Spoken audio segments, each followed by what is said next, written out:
Hello guys, good morning. അപ്പോൾ ഇന്നൊരു പുതിയ ഐറ്റമായിട്ടാണ് കടന്നു വന്നിരിക്കുന്നത് കേട്ടോ. കുക്കിംഗ് ആണ്, പക്ഷേ ഒരു പുതിയ ഐറ്റമാണ്. നിങ്ങൾ ഈ സാധനം കണ്ടോ? ഇത് കാണിച്ചു കഴിയുമ്പോൾ നിങ്ങൾ ഓർക്കും, ഇത് എവിടുത്തെങ്ങാണ്ട് കണ്ണിമാങ്ങ വഴിയതാണല്ലോ എന്ന് ഓർക്കും കേട്ടോ. പക്ഷേ ഇതല്ല, ഇത് പഴുത്ത മാങ്ങയാണ്. ഇത് ഏത് നാട്ടിലെ മാങ്ങയാണ്, ഏത് ടൈപ്പ് ഓഫ് മാംഗോ ആണെന്നൊന്നും എനിക്കറിയത്തില്ല. ഇത് ഞാൻ കഴിഞ്ഞ ദിവസം കടയിൽ ചെന്നിടനെ അവിടെ ചൈന കടയിൽ ചെന്നപ്പോൾ ഇത് ഇരിക്കുന്ന കണ്ടു. അപ്പോൾ ഇത് പഴത്തിൻ്റെ കൂട്ടത്തിലാണ് ഇരുന്നത്. അപ്പം ഞാനിതൊന്നെടുത്ത് നോക്കിയപ്പോൾ നല്ലൊരു മണമൊക്കെ ഉണ്ട്. അപ്പം ഞാൻ വിചാരിച്ചു ഇതൊന്ന് വാങ്ങിച്ച് നോക്കാം എങ്ങനെയുണ്ടെന്ന്. അപ്പം ഞാനിതൊരു പരീക്ഷണാർത്ഥം മേടിച്ചതാണ്, പക്ഷേ അടിപൊളിയാണ് കേട്ടോ. ഇത് ഞാനിവിടെ കൊണ്ടുവന്ന് ഇതിൻ്റെ പർപ്പസ് ഞാൻ വിചാരിച്ചു ഇതിൻ്റെ തൊലി ഉരിച്ചിട്ട് നമ്മൾ നാട്ടിലെ നാടൻ മാങ്ങ കറി വെക്കുന്ന പോലെ കറി വെക്കാമെന്നൊക്കെയുള്ള പർപ്പസിലാണ് ഞാൻ കൊണ്ടുവന്നത്. പക്ഷേ ഇതിൻ്റെ തൊലിക്ക് നല്ല കട്ടിയാണ്. ഇതങ്ങോട്ട് തൊലി ഉരിഞ്ഞു കഴിഞ്ഞാൽ പിന്നെ വേറെ ഒന്നുമില്ല തിന്നാനായിട്ട്. അപ്പം ഞാൻ ഇത് തൊലിയോടെ ഇട്ടിട്ട് ഇന്നൊരു കറി ഉണ്ടാക്കാൻ പോവുകയാണ്. അപ്പോൾ നിങ്ങളിതിങ്ങനെ ഇരിക്കുന്നെങ്കിലും ഇത് മോശമല്ല കേട്ടോ. നിങ്ങളിതൊന്ന് കീറിക്കത് കണ്ടു കഴിഞ്ഞാൽ ഇതിനകത്ത് നല്ല വിളഞ്ഞ മാങ്ങയുണ്ട്. നല്ലൊരു ഒരു ഫ്ലാറ്റായിട്ടുള്ള മാങ്ങാണ്ടിയാണ് കേട്ടോ. അത് ഭയങ്കര രസമാണ് കാണാനായിട്ട്. ഇതാണ് ഇതിൻ്റെ മാങ്ങാണ്ടി. അത് നല്ല മൂത്ത മാങ്ങാണ്ടിയാണ്. പക്ഷേ മാങ്ങ ഇതാണ്. നല്ല ടേസ്റ്റാണ്, നല്ല മധുരമാണ്. നമ്മുടെ നാട്ടിലെ നാട്ടുമാങ്ങ കഴിക്കുന്ന പോലെ തന്നെ ആയിരിക്കും കണ്ടോ. അപ്പം ഞാനിതിങ്ങനെ ഇട്ട് നമ്മൾ ഇച്ചിരി മാങ്ങ കറിയായിട്ട് തന്നെ വെക്കാമെന്ന് ആലോചിക്കുകയാണ്. പഴുത്ത മാങ്ങ കറി വെക്കുന്ന പോലെ തന്നെ. അപ്പം നമുക്ക് തുടങ്ങിയാലോ. അപ്പോൾ അതിന് വേണ്ടതായ സാധനങ്ങളൊക്കെ ഞാനൊന്ന് അടുപ്പിക്കട്ടെ.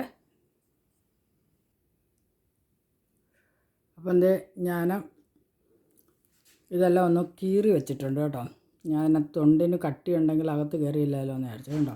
നല്ല മധുരമാണ് ഗൈസ് കഴിക്കുന്നതിന്. ഞാനത് കട്ട് ചെയ്തപ്പോഴേ പകുതി കഴിച്ചു. അപ്പം നമുക്കിതിനകത്തിലേക്ക് ആഡ് ചെയ്യേണ്ടതായ കാര്യങ്ങൾ, ഞാൻ കുറച്ച് ഉള്ളി ആഡ് ചെയ്യുന്നുണ്ട്. 2-3-4 പച്ചമുളക്, പിന്നെ കറിവേപ്പിലയുടെ ക്ഷാമം കൊണ്ടാണ് കേട്ടോ ഇങ്ങനെയൊക്കെ എടുക്കുന്നത്. അപ്പം കറിവേപ്പില ഇതെല്ലാം ഇട്ടിട്ട് ഇനി നമുക്ക് അല്പം ഉപ്പ്, ഇച്ചിരി മഞ്ഞൾപ്പൊടി,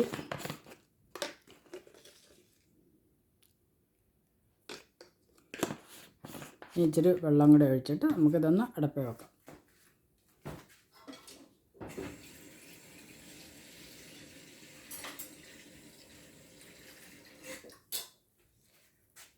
അല്പം വെള്ളം ഒഴിച്ച് കൊടുക്കുന്നു.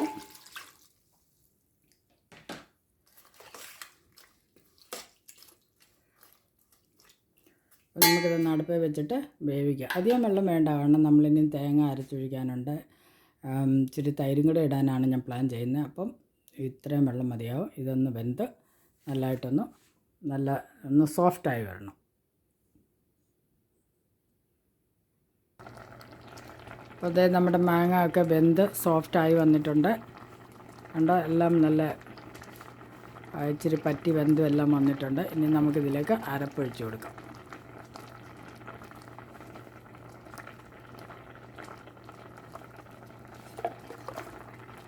അപ്പം തേങ്ങയും വെളുത്തുള്ളിയും ജീരകവും കൂടെ അരച്ച അരപ്പാണ്. ഇതങ്ങോട്ട് ഇട്ട് കൊടുക്കാം.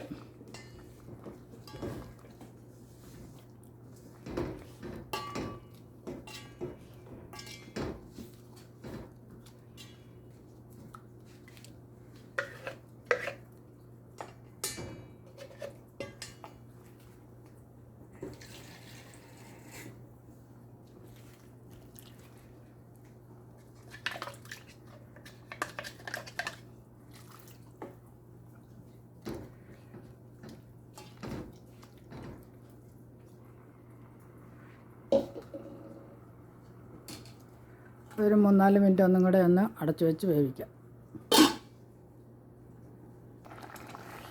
അപ്പം തേങ്ങ ഒക്കെ ഇട്ട് തിളച്ചു. അത് ഇട്ടിട്ട് 2-3 മണിക്കൂറായി. ഇനി നമുക്ക് തീ ഒരല്പം കുറച്ചിട്ട് ഞാൻ ഒരു ശകലം തൈരും കൂടെ ഇതിൻ്റെ കൂടെ ചേർക്കുന്നുണ്ട് കേട്ടോ. അപ്പോൾ ഇത് ഉടച്ചു വെച്ചിരുന്ന തൈരാണ്. അതും കൂടെ ശകലം ഇച്ചിരി കൂടെ ഒരു പുളി. ഇതിന് പുളി കുറവാണ്.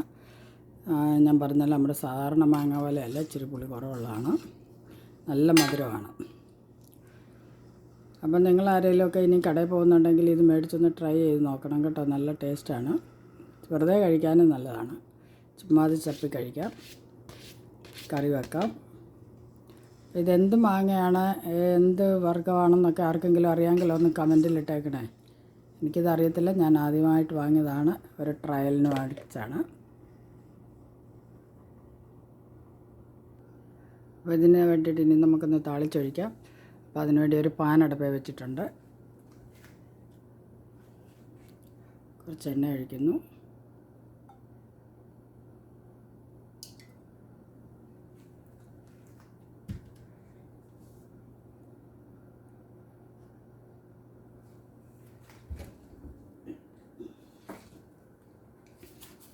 കടുക്,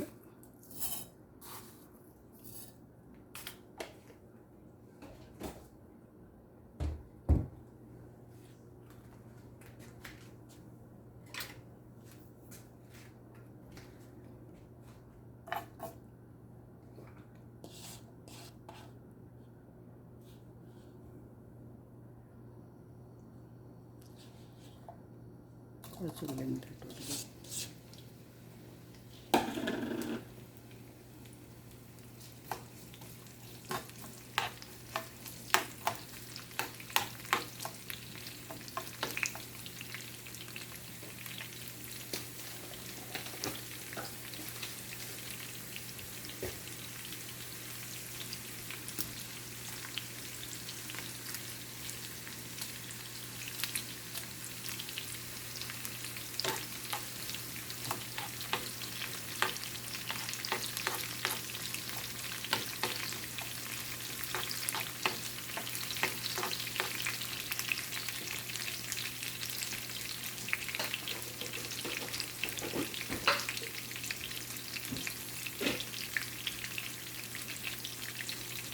കുറച്ച് കറിവേപ്പില ഇട്ട് കൊടുക്കാം. കറിവേപ്പിലയുടെ ഒക്കെ സ്കേഴ്സിറ്റി കൊണ്ടാണ് കേട്ടോ കുറച്ച് ഇടുന്നത്.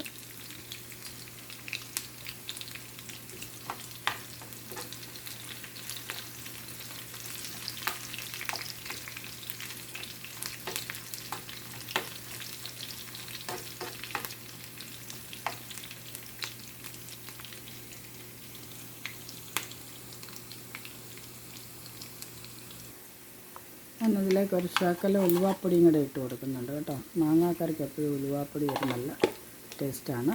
ഒരു ശകലം ഉലുവാപ്പൊടി കൂടെ ഇട്ട് കൊടുക്കുന്നുണ്ട്. അപ്പോഴത്തെ കടുവൊക്കെ വറുത്തിട്ട് നല്ല അടിപൊളി കറിയാണ് കേട്ടോ. മണം കൊണ്ടും രുചി കൊണ്ടും ഒക്കെ എല്ലാം അടിപൊളിയാണ്. അപ്പോൾ അതേ ഞാൻ നിങ്ങളെ ഒരു പീസ് എടുത്ത് കാണിക്കാം.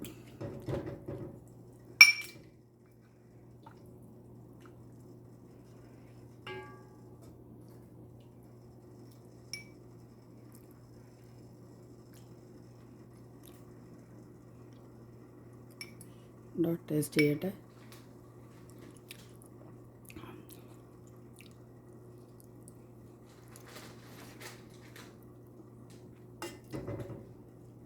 അപ്പോൾ ഇതാണ് ഇതിൻ്റെ മാങ്ങ കേട്ടോ, നമുക്ക് ചപ്പാനുള്ളത്. അപ്പോൾ എല്ലാവരും ട്രൈ ചെയ്ത് നോക്കണം, വളരെ ടേസ്റ്റിയാണ്. നമ്മുടെ മറ്റേ മാങ്ങ പഴം കറി വെക്കുന്ന പോലെ തന്നെയാണ്. പിന്നെ തേങ്ങാപ്പാൽ ഒഴിക്കാതെ നമ്മൾ തേങ്ങ അരച്ചൊഴിച്ച് കറി വെച്ചെന്നേ ഉള്ളൂ. അവൈലബിലിറ്റി അനുസരിച്ചാണ് നമ്മളെല്ലാം ചെയ്യുന്നത്. അപ്പോൾ എല്ലാവരും ട്രൈ ചെയ്ത് നോക്കുക. ഏത് ടൈപ്പ് മാങ്ങ ആണെന്ന് കമൻ്റ് ഇടുക. അപ്പോൾ വീണ്ടും വരും.